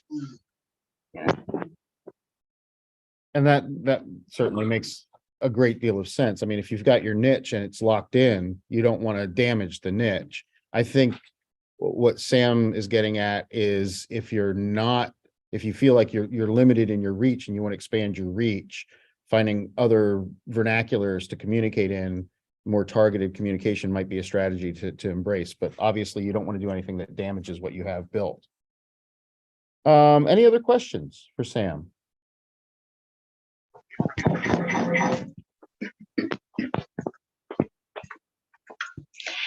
So Sam, this is a question to you, but it's also like a question to our members, and it's this interesting idea of thinking through if you've got a publication that's covering a particular area, but now you've also got a radio station in the same area.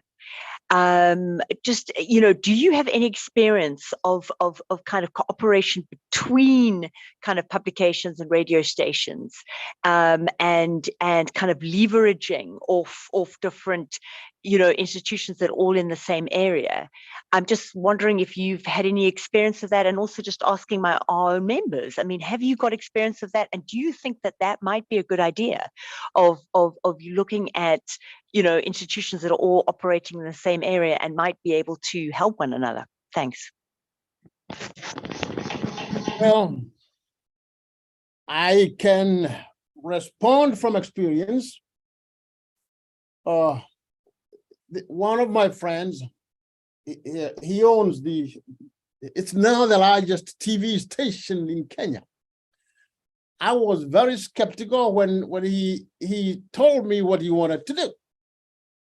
So now he owns, it's called Citizen TV. It's the largest. He's very innovative. A few years ago, I met him, and he shared an idea that I thought was dumb. He told me, now I have the national TV. Guess what I'm trying to do? What? I'm going to start a Kikuyu TV and a Kikuyu radio station.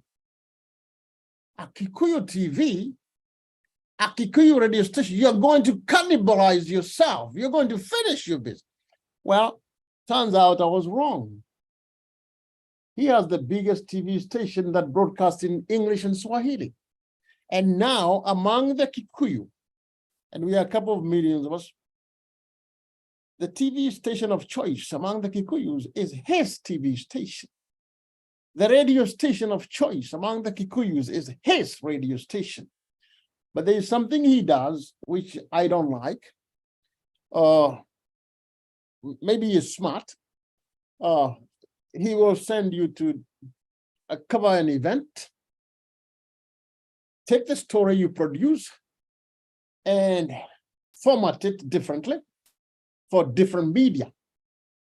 So he has the same amount of the number of people working for him, but he distributes content using different platforms. I've also seen him. If you're a radio journalist, he wants you to specialize, to also add some TV skills so he can deploy you wherever he needs. So one day you may be on radio, the next day you're on TV. So I've had people say he overworks them because he has all these platforms. So there's the issue of ethic. I haven't been able to confront him about it. I hope to when I go there next month. I need to find a nice way of doing that. But I think he has found a way to distribute same content on different platforms. But I think he's exploiting his workers too. Yeah, when you have your hands in all these platforms and you're not hiring more people, he's exploiting his workers. He pays them well. But I don't think anyone has confronted him about it. So yes, to answer your question, I have seen it done successfully, but you need to be conscious of what that may be doing to the morale in the newsroom. That's the only example I can share because I'm private to that, you know.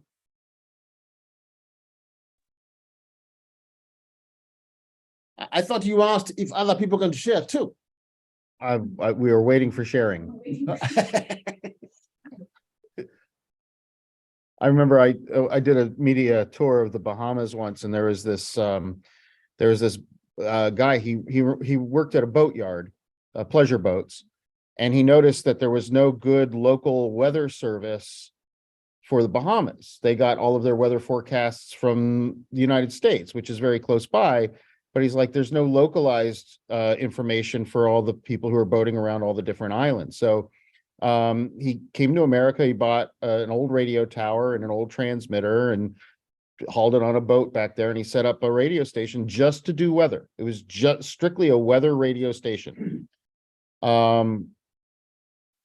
It grew very quickly. And so then he started doing news programming over the radio as well. He became a journalist, no training. He also was devoutly Christian, and so he also started a religious broadcaster that started radio and then TV. He now owns the National Christian Television Network in Bahamas. He still does the radio station as well. And this is the thing that I find most interesting, is that he interrupts the sermons and the talks on the Christian radio with the weather. So the preacher gets up to the weather map and he actually does the weather, continues to do the weather. He never lost track of it. And he found all these little niches that were not being filled in his community, and he filled them. And he's legendary. He is, and he's a lovely man, and he's beloved by everybody, and he's a leader in the industry there. And he was not a trained journalist, no university. He just saw a need for information and he filled it. And then he saw another need for information and he filled it. And then he found another need and he filled it. And his thing has grown. And he did all of the wiring himself. His TV studio is set up even more clumsily than what we've set up here. There's wires and things everywhere there. But when the camera's on, it looks very slick. It looks very, very slick. And he can control everything from, he's at the desk interviewing people and he's controlling everything from there because he designed it himself. And it just speaks to, I think, the ability to innovate if you just feel that, you know, nobody else can do it. I can do it. I can build it myself. I don't have to emulate anybody else. I'm not trying to copy anybody else. I am building this thing for my community based on what my community needs and what I can provide to them. True innovator. Kate has a question. So I'm Aneta. I'm sorry, I'm putting you on the spot. But just remember when we had the conversation when we were at Stellenbosch, and then we had this amazing radio station which is called Bush Radio. It's like one of the oldest radio stations in the country, and it's done some absolutely awesome work. And you know, the Bush Radio, the person Brenda Leonard was there, and she's just awesome. And then, you know, I know that she was saying, you know, I'd love to do more work with Aneta, because I think Aneta's got the most amazing publication, and it's based in the same area. And I was just, you know, I mean, obviously it's really, really early days, but I kind of thought that it would be lovely to get a sense from you. Do you think that partnership might work, and do you think that might even be like a lovely pilot, you know, for our other members? But just a thought. And sorry, Annette, you don't have to answer if you don't want to. But we had this lovely conversation, and I'm now putting you on the spot. So thanks.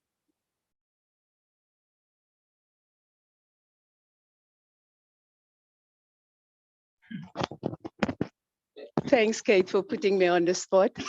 Yes, we've had a conversation with Brenda, but actually both ourselves, we are out of the country at the moment, so we will only resume the conversations once we're back in Cape Town again. It will work. It has worked. I have partnered with Radio KC in Paarl. They gave me just a 10 to 15 minute slot where I come in the morning and I do a Xhosa word, and then I will explain the Xhosa word in English, and then we will just prompt the conversation around the word, and it has worked. There is, however, challenges sometimes because the radio station is predominantly Afrikaans. So my market that I am targeting is not necessarily listening at that moment to that radio station, but I am opening myself up to a new audience because now I can teach someone else the language who's not conversant with the language. So in that sense, the partnership has been great. It has worked, but I've stopped for now because I'm here. I just wanted to raise a point. I think a lot of us, we've got powerful publications, and somewhere in the same town, there's some very powerful radio station. But when I look at Lenasia, I find that we're working in silos, and also that I think there's a little bit of almost like a sense of being threatened. I don't know. They're not comfortable with opening us or allowing us into their space. It's okay for us to run presses for them, but then for us to be in their space is a little bit tricky. And I think it's something that perhaps we need to look at. Well, I'm certainly going to go back and see if I can do some kind of a spot on one of the local radio stations. We're going to try, and I think we all need to make that effort. I mean, Anita's doing it, so I think we can too. Thank you.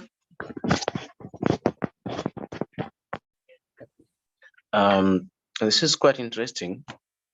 At the beginning of, I can't remember when, but we have a guy in Mamasbury on the West Coast. It's a community radio too.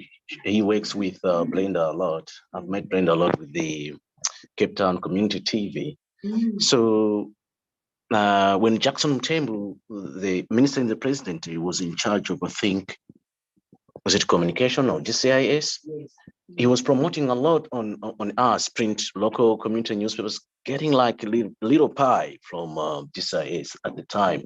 Unfortunately, he passed away before implementing this guy. He was a very nice guy. So there's this guy that he was very passionate about media, opening up a radio station. He was going to Mzoli, a popular place in Cape Town, which is like a Chisanyama barbecue place, taking photographs, using that money that people were paying to print those photographs. And then he funded himself to buy data, and he had a radio station on the internet. And the thing was, he was just broadcasting music and stuff like that.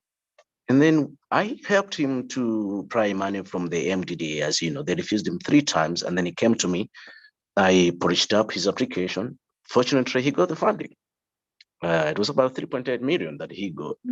But once that money the money he received, he forgot about my presence. They built him a state-of-the-art studio. And we were telling him that you cannot rent the premises and let the government build you a state-of-the-art studio. You could have rather tried to buy a place which is permanent for you. So in the funding application to the government, I was put in there with my skills as I'm going to be the head of news in there. But when money came in there, that was never implemented. So what he does now, it's like a news desert in there. There's what we've been talking about, the news desert. He doesn't do news. For what he does, I told him, because he doesn't want to pay anything. He says there's no money and stuff. I said, I can work for you now, even though I was your partner when we were doing this. But I'm willing to work for you. You just need to pay me because I can't work for you for free. And then he says, no, he's going to do his own thing. So he could take stories from the Cape Times and from other sites and utilize them as his own content. I told him, you're going to get in trouble with this because this is like it's not almost, but it's plagiarism. You faking it that this is the radio's work when you haven't produced any of this kind of work. So there's potential in there. There's a lot of partnership. I even suggested to him that we can do even funded programs. Like, let's say, for example, housing issues, grant issues. We go here, we go to approach, let's say, Mercedes-Benz South Africa to fund these kind of things. It's a funded radio program. He doesn't implement anything like this. And then I said to him, you can then utilize ground up stories because you can read on their stories, just a tribute to say that this story was first published by ground up. At least you can have people listening to the radio. The radio is being run down as we speak. He doesn't make money. It depends on government to give him a link to GCIS to Parliament. Other than that, he just plays music. So it's a pity. There's a lot of potential. He can reach up to UCT. He's picked up in a lot of areas.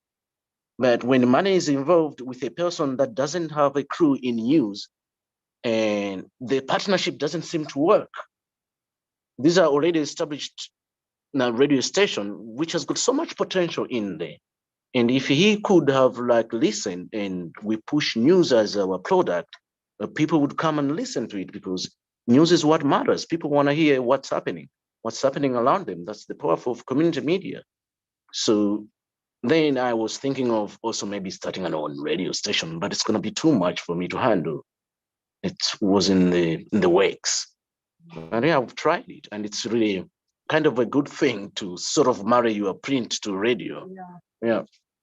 So Thank you. It's if I can unfortunate. share- It's unfortunate that happens here too, is you have radio stations that, I mean, I remember when I worked at a newspaper, I was listening to this local radio station. And it's like, wow, their news department sounds like our news department because they're just reading our newspaper on the air and not crediting us, not even mentioning, because they felt threatened. Like if they had said, oh, well, we're getting this information from the newspaper, then the gig will be up, right? I worked at the time, the newspaper was owned by a pretty large company, and they sent a cease and desist letter to them saying, you know, you can't use our content without crediting us. And then he called us and said, well, what can we do? And we say, just credit us. You can use our content. Just say you're getting it from our newspaper. It's a free ad for us and it's free content for you. That's all you have to do. And that was how we overcame that problem. It wasn't a formalized agreement. We didn't work together in any other way. It's just if they were reading news that was in our paper, they would mention our paper. We got a little bit of free advertising, but at least we got credit for our content. But it did take legal action. It did take a cease and desist letter, the threat of legal action, to get that guy to stop plagiarizing us. Bill, there's something I can share. This is many years ago. UNESCO came up with an idea, and they sent me to the Caribbean, to Grenada, the island of Grenada. And they brought in community media organizations from the Caribbean to do exactly what we are suggesting here, creating a network of community media organizations, because each person adds value to that network. So this was an idea driven by UNESCO. And I was asked to set up an online portal. This was many years ago, an online portal. And the way it worked was as follows. This portal would target people from the Caribbean who live outside the Caribbean, in Canada, in USA. So you bring in your community media content, the other one does the same, and we have a network of community media organizations, and regardless of what part of the Caribbean you come from, you would find content that was relevant to you. And then they would sell, the portal would sell advertising, and that's how they would split up the revenue. So I like the idea. You are all attending this session here at Ohio University. Maybe one of the ideas you can take with you is, instead of operating in silos, perhaps it's time to rethink how you do things. Maybe it's time for a network of community media organizations from South Africa, a network of community media organizations. How you split up the revenue is up to you. But I think there is an audience out there that you are not reaching, that maybe you can target. How about targeting South Africans who live outside South Africa? We have a lot of them in Kenya. We have a lot of them in America. If you came up and pooled resources, you would not be cannibalizing each other. You would be adding value to this network and creating a new revenue stream. From what I saw in the Caribbean, that worked pretty well. Yeah, it was being driven by UNESCO, but maybe you can drive it on your own here. That's a great idea. I will share an experience I had again in the Bahamas that was a great idea, but it failed because of some cultural barriers. An effort to create a pan-Caribbean independent news organization, and it suffered from, what do you call it, tall poppy, crabs in a bucket, whatever. There were actors there who were resentful that they weren't going to get more than their fair share. They were happy to take, but they weren't so happy to give. And the whole idea was scuttled because one single person was committed to ruining it, because that person was so self-absorbed. And it was like, what's in it for me, not what's in it for anybody else. That one person had the power to ruin it. And this wasn't a very powerful person. It was just the person's sole goal was to scuttle the whole idea. So, you know, it really does take, you have to pull together people who are really committed to working together. And if you do have that crab in the bucket who's pulling everybody down, get that person out of the mix as quickly as possible. Just say, you have your own bucket over here, go have fun. You're no longer welcome in our group. We have time for one more question. So make it a good one. Dooney. No, but mine is not a really question. Just to emphasize that, I mean, there's a lot that, I mean, we can do, I mean, as a community media, more especially we as publishing indigenous language. I mean, we are going to have, I mean, a conference in 2 months' time, I mean, indigenous languages, I mean, and media. I mean, United Nations, UNICEF, SANEF, I mean, they're part of it. I mean, Sledge, she's doing, I mean, the online, I mean, in Sizul. I mean, if I mean, she can get funding, I mean, there's a possibility she can start, I mean, a national radio that's going to, a private owned, I mean, a radio that's going to broadcast, I mean, in Sizul. I mean, the folks that they've mentioned, I mean, in Kenya that is owning a radio station, I think is the only one, I mean, who's owning a private radio station that is broadcasting in indigenous languages, I mean, in Africa, I mean, based on the research that we have found. I think that guy is going to be part of the conference, because I heard his name mentioned there. And so there's a lot that, I mean, we can do. I mean, you just need, I mean, to have, I mean, a good partners, and the partners that will understand, I mean, the media and also the community media.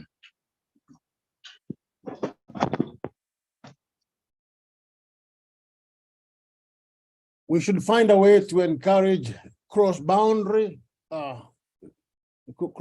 conversations, because I think we can learn a lot from each other. The guy in Kenya, you can learn something from him, and he can learn something from you. I have met people in Nigeria who are doing some of the things you're doing. I don't know how to do this, but there's need for conversations across boundaries, and we can do that by taking advantage of technology. We don't have to travel. We can do this through technology. Yeah. Yes. And that's my challenge to you. Find a way to stay local, but find a way to connect with other people within the boundaries of South Africa and outside, because I think we are all on the same mission. Yeah. Thank you very much, Bill, for inviting me. And it was a pleasure to talk to my fellow Africans. It was not a presentation. I was just having a conversation in the village. Yes. Thank you, Sam. Mm-hmm.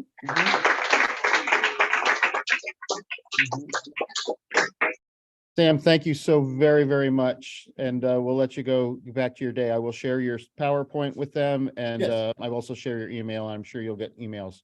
Okay. Thank you, guys. Thank you. Bye-bye. Bye-bye.